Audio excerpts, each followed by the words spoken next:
Hello and namaskar everyone. This is me Akriti and I welcome you all to our channel Adda 24/7 Judiciary. तो उत्तराखंड के बाद लगता है UCC implement करने वाला दूसरा राज्य बनने वाला है असम, क्योंकि असम की जो गवर्नमेंट है उन्होंने रिपील कर दिया है मुस्लिम मैरिज एक्ट और डिवोर्स रजिस्ट्रेशन एक्ट। आखिरकार ऐसा किया क्यों? तो ये अप्रीहेंशन लगाई जा रही है कि असम जो है वो दूसरा राज्य बनने वाला है जो यूसीसी इम्प्लीमेंट करेगा। अब यूसीसी इम्प्लीमेंट करेगा तो यूसीसी है क्या, थोड़ा उसके बारे में जान लेते हैं।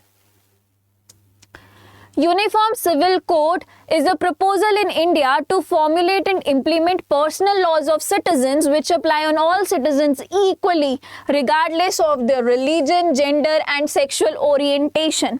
देखिए, जो आपके पर्सनल लॉज हैं वो किन मैटर्स में डील करते हैं? मैरिज में, इनहेरिटेंस के मैटर्स हो गए, आपके मेंटेनेंस के मैटर्स हो गए, उन सभी मैटर्स में सबके जो लॉज हैं वो पर्सनल लॉज इंप्लीमेंट होते आए हैं आज तक। हिंदूज के लिए हिंदू मैरिज एक्ट है तो वहीं पे मुस्लिम्स के लिए मुस्लिम मैरिज एक्ट है, क्योंकि ये जो डोमेन्स हैं, ये जो एरियाज हैं, ये उनके जो है पर्सनल लॉज गवर्न करते हैं। बट यूनिफॉर्म सिविल कोड के बारे में आप पढ़ते हैं संविधान के आर्टिकल 44 में, जहाँ पे ये बोला गया था कि जब भी हमारी जो स्टेट्स हैं या फिर जो हमारी कंट्री है वो रेडी होगी यूसीसी इम्प्लीमेंट करने के लिए, तो उन्हें यूसीसी आपका जो है वो लाना होगा, इम्प्लीमेंट करना होगा। तो ऐसे में उत्तराखंड तो बन गई पहली राज्य। अब असम भी जो है वो ये चीज़ करने के लिए लग रहा है कि होने वाला है ऐसा। Assam government has decided to repeal the personal law governing marriages and divorces among the Muslims is a big push towards a uniform civil code. UCC refers to the common set of laws applicable to all Indian citizens irrespective of what religion they belong to. With Uttarakhand becoming the first state to pass the UCC law, Assam has been hinting at bringing a similar law. अब ये जो law है, अगर वो उन्होंने जो repeal कर दिया, आपका मुस्लिम मैरिज एक्ट रिपील कर दिया हुआ है, डिवोर्स रजिस्ट्रेशन एक्ट जो रिपील कर लिया है, तो ये बात तो है कि कुछ चेंजेस आई होंगी। वो चेंजेस उन्होंने कुछ सोची होंगी कि हाँ जी, अगर हम मुस्लिम मैरिज एक्ट जो है रिपील कर देंगे या फिर डिवोर्स रजिस्ट्रेशन एक्ट जो है उसे हम अगर रिपील कर देंगे तो उनके मन में कुछ ना कुछ ऐसी आशंकाएं तो होंगी कि इसकी वजह से जो है ये गड़बड़ हो रही है, तो उन चीज़ों को रिप्लेस करते हैं। तो ऐसे में उन्होंने कहा है कि क्या चेंजेस आएंगी रिपील करके। तो पहले चेंज जो है that is the repeal the formalise the registration. The current law allows voluntary registration of marriages and divorces among Muslims. It is not mandatory under the law to register such instances. The registration machinery too is informal, which provides for the scope for non-compliance with the extant norms, said Mr. Sharma. जो वहाँ के chief minister हैं, उनका कहना है कि जो registration process है वो फॉर्मलाइज हो जाएगा, बिकॉज जो मुस्लिम मैरिज एक्ट था वहाँ पे रजिस्ट्रेशन करवाना जो था इतना कंपलसरी नहीं था, तो उसकी वजह से जो रजिस्ट्रेशन प्रोसेस था वो इतना फॉर्मल नहीं था। But with the repealing of this particular law जो पूरा रजिस्ट्रेशन प्रोसेस है वो फॉर्मलाइज हो जाएगा। The next thing that has been said by the chief minister is no more Muslim registrars.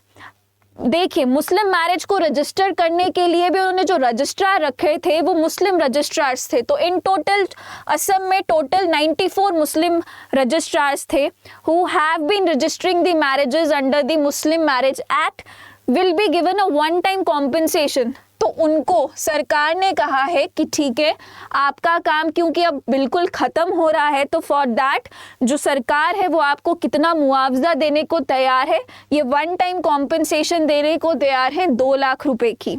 साथ ही साथ तीसरी चीज़ जो उन्होंने कहा कि चेंज आएगी इज़ द कस्टडी, कि रजिस्ट्रेशन अगर जो हुई भी हैं तो उसका अब रिकॉर्ड जो है वो किसकी कस्टडी में रहेगा।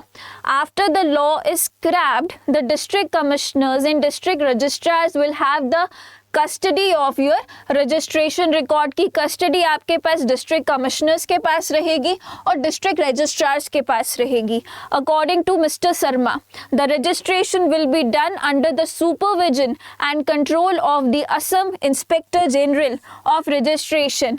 Currently, the 94 Muslim marriage registrars hold the authority to be the custodians of such record. तो अभी तक वहाँ पर मुस्लिम मैरिजेस की जो भी रजिस्ट्रेशन होती थी उनके रजिस्ट्रार मुस्लिम्स ही थे और इन टोटल वो 94 मुस्लिम रजिस्ट्रार्स थे जो ये काम किया करते थे। तो सरकार ने कहा कि ठीक है हम उनसे उनका काम छीन रहे हैं but we are giving them compensation, कितना 2 लाख रुपया। उसके बाद जो कस्टडी की बात की गई है कि ये रिकॉर्ड कौन रखेगा, तो उसके लिए इन्होंने कहा है कि ये जनरल कंट्रोल किसका होगा, आपका Assam inspector general of registrar का जो होगा इसके ऊपर कंट्रोल होगा। और ये जो 2 डेजिग्नेशंस हैं district commissioners and district registrars, they will be responsible for the custody of these records.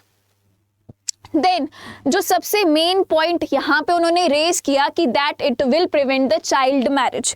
Child marriage को प्रिवेंट करेगा बिकॉज मुस्लिम्स में क्या हो रहा था कि because they are governed by their own personal law, तो वहाँ पर कोई एज लिमिट डिफाइंड नहीं है। तो हमारा कानून तो ये कहता है कि लड़की 18 साल की और जब तक लड़का 21 साल का नहीं हो जाता उनकी शादी जो है वो अवैध है, इलीगल है। तो ऐसे में जो मुस्लिम जो लड़का लड़की थे वो अगर छोटी एज के भी होते थे तो वो शादी जो उनकी थी वो इस वजह से इनवैलिड नहीं होती थी। तो ये जब आपका मुस्लिम मैरिज एक्ट हट गया है, अब यहाँ पर जो है यूनिफॉर्म सिविल कोड चलेगा, तो ऐसे में जो चाइल्ड मैरिजेस मुस्लिम्स में हो रही थी वो कहीं ना कहीं इस चीज़ को भी प्रिवेंट करेगा। साथ ही साथ यहाँ पर जो चीफ मिनिस्टर चाहते थे कि पॉलीगैमी को रोका जाए। आपका जो मुस्लिम मैरिज एक्ट है वो पॉलीगैमी को अलाउ करता है, बट जब इसको रिपील किया गया है तो अब पॉलीगैमी भी कहीं ना कहीं से रुकेगी बिकॉज यूनिफॉर्म सिविल कोड उन पे अप्लाई किया जाएगा। फिलहाल ऐसी एप्रीहेंशन लगाई जा रही है कि 28 फरवरी को हो सकता है कि जो चीफ मिनिस्टर साहब हैं वो बिल पास करें, एक बिल रखें आपका यूनिफॉर्म सिविल कोड का, ऐसा माना जा रहा है, एप्रीहेंशन लगाई जा रही है। बट फिलहाल के लिए उन्होंने कहा है कि ठीक है हमने मुस्लिम मैरिज एक्ट से तो हटा दिया, मतलब वो तो हटा दिया, बट मुस्लिम्स का जो ये अभी मैरिजेस होंगी तो ये किस में कवर होंगी, तो उन्होंने कह दिया कि स्पेशल मैरिज एक्ट में है जो ये सब चीज़ें अभी कवर होगी। So there is only an apprehension कि यूसीसी जो है वो आ सकता है असम में, बट ये कंफर्मेशन नहीं है। बट हाँ जी, इन लॉज को जो ये लॉ हैं 2 लॉज जो रिपील किए गए हैं उनका इफेक्ट क्या है वो हमको यहाँ पर हमने जो है पढ़ लिया है। विद दैट आज का सेशन जो है हमारा ओवर होता है। So thank you so much. जय हिंद।